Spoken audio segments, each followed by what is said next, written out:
Subscribe कीजिए tribal India TV को और लेटेस्ट अपडेट के लिए बेल आइकन कीजिए। धन्यवाद। मैं आदिवासी मुख्यमंत्री हेमंत सोरेन जी से कहना चाहता हूं, हाथ जोड़कर, कि आप अपने राज्य को बचा लें। आप अपने राज्य को बचा लें, क्योंकि ये राज्य आदिवासियों के हाथ से निकलता जा रहा है। आप आदिवासी हैं और इसलिए आप मुख्यमंत्री हैं। और इसीलिए मैं कहूँगा कि इस झारखंड प्रदेश में भी जिस तरह से यहाँ रोज दिन यहाँ पर भी ये घटनाएं हो रही है, झारखंड सरकार को भी हम सबों ने बनाया और बड़े ही गर्व के साथ हम लोग कह रहे थे कि हमारा आदिवासी मुख्यमंत्री है, युवा मुख्यमंत्री है, आदिवासियों की रक्षा होगी। लेकिन जिस तरह से झारखंड प्रदेश में रोज ज़मीन की लूट हो रही है, यहाँ हजारों संगठन हैं। मैंने पिछले दिन राज्यपाल से मिला था। राज्यपाल महोदय ने कहा कि हजारों आपके संगठन हैं। उन्होंने कहा कि आप स्वयं ज़मीन की रक्षा कर सकते हैं। मैं तो आपका कस्टोडियन हूँ, गार्जियन हूँ। जब तक हमारे संज्ञान में बातें नहीं आएगी, आप जितनी भी बातें अपने जो डीसी हैं उनको आप लिख के दें। वहाँ यदि कार्रवाई नहीं होती है, हमारा दरवाज़ा 24 घंटा आदिवासियों के लिए खुला है, मैं कार्रवाई करूँगा। मैं आदिवासी मुख्यमंत्री हेमंत सोरेन जी से कहना चाहता हूँ, हाथ जोड़कर, कि आप अपने राज्य को बचा लें। आप अपने राज्य को बचा लें, क्योंकि ये राज्य आदिवासियों के हाथ से निकलता जा रहा है। आप आदिवासी हैं और इसलिए आप मुख्यमंत्री हैं। पूरे झारखंड में आज जहां 5th शेड्यूल है, इस 5th शेड्यूल का सत्यानाश हो रहा है, कस्टमरी लॉ का सत्यानाश हो रहा है। और जिस तरह से महामहिम राज्यपाल के लिए मैंने शब्दों का इस्तेमाल किया, मणिपुर में जो राज्यपाल है, महिला राज्यपाल, उसके लिए शब्द का प्रयोग किया। आपके लिए भी मैं कहना चाहता हूँ कि हेमंत सोरेन जी, वह इतिहास वो दिन आएगा कि ये आदिवासी राज्य था, यहाँ 5th शेड्यूल था, इसके बावजूद भी आदिवासी मुख्यमंत्री होते हुए भी अपने राज्य को नहीं बचा पाया। आज खुलेआम हत्याएं हो रही है, खुलेआम जमीन की लूट हो रही है। कहाँ गया सेंटी एसपीटी एक्ट? आपने बड़ी बड़ी वादा किया था आपने कि हमें सरकार में लाओ, हम आदिवासियत की रक्षा करेंगे, सेंटी एक्ट की रक्षा करेंगे, ज़मीन की रक्षा करेंगे। वो वादा कहाँ गया? आज युवा बेरोजगार रो रहे हैं, तड़प रहे हैं। उनके लिए आपके पास कोई योजना नहीं है। आप जल्द से जल्द यह योजना बनाएं, नियोजन नीति बनाएं। आपने आदिवासियों को उत्थान की बात कही, 25 करोड़ देने की बात कही, 25 लाख देने की बात कही। क्या ये धरातल में है? मैं एक सरना धर्मगुरु होने के नाते आपसे कई बार हम लोगों ने मिला, आपको हम लोगों ने सुझाव दिया कि आप अंतिम मुख्यमंत्री के रूप में अपने आप को पेश ना करें। आप ऐसा उदाहरण दें, ऐसा उदाहरण खड़ा करें कि आदिवासियों का गर्व से हम लोगों का सीना चौड़ा हो सके, सर ऊंचा हो सके कि एक आदिवासी मुख्यमंत्री था।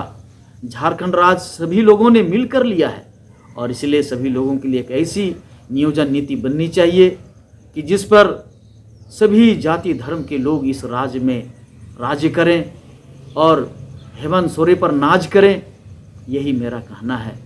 और इसलिए बड़ी पीड़ा के साथ, बड़ी दुख के साथ में जिस तरह से घर में घुसकर लोग हत्या कर रहे हैं, आज ये एक गरीब आदिवासियों के ऊपर पेशाब नहीं हो रहा है। आप मुख्यमंत्री, आप राज्यपाल, आप महामहिम राष्ट्रपति, मैं सरना धर्मगुरु होकर भी क्या कर रहा हूँ? हम अपने समाज को नहीं बचा पा रहे हैं। हमारे सर में, हमारे मुंह में पेशाब किया जा रहा है और इसलिए कानून आपके हाथ में है। आज बड़ा दुख के साथ में कहना पड़ता है कि सुप्रीम कोर्ट के जज संज्ञान लेते हैं। क्या झारखंड प्रदेश में भी तो ऐसा ही हो रहा है? कई ऐसी घटनाएं हैं जहां डैन बिसाही के नाम पर आप जब कार्रवाई नहीं करते हैं, कोर्ट सीधी संज्ञान लेता है कि यदि आप कार्रवाई नहीं करेंगे तो मैं कार्रवाई करूंगा। सरकार इसीलिए नहीं बनाया गया। आप 5 साल के लिए आते हैं और सरकार को चलाना है, आपको राज्य में सुशांति व्यवस्था लाना है।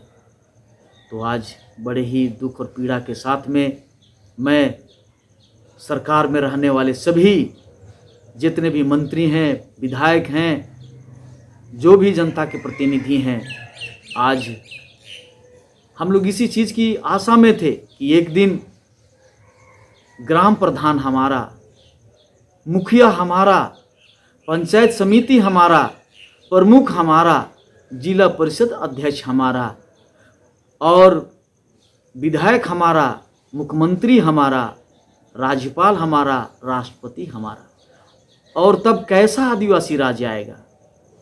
क्या भगवान ऊपर से उतर के हमें बचाएंगे? संघर्ष हम लोग कर रहे हैं, मांग हम लोग कर रहे हैं, लेकिन सरकार के कान में, चाहे केंद्र सरकार हो, राज्य सरकार हो, जूं नहीं देंगे। आप लोग दौलत के नशे में चूर हैं और सत्ता के नशे में चूर हैं। मेरा हाथ जोड़ के प्रार्थना है धर्मगुरु होने के नाते कि आप लोग सत्ता के नशे से और धनवान होने के नशे से आप लोग बाहर हैं, आदिवासियत को बचाएं, और अन्यथा हम सबों के ऊपर में रोज़ाना पेशाब होगा और यह राज्य हमारे हाथों से निकल जाएगा। क्यों कि 5th शेड्यूल एरिया में भारी जनसंख्या, बाहरी जनसंख्या यहाँ पर आ रही है। कल रिजर्वेशन ख़त्म हो जाएगा।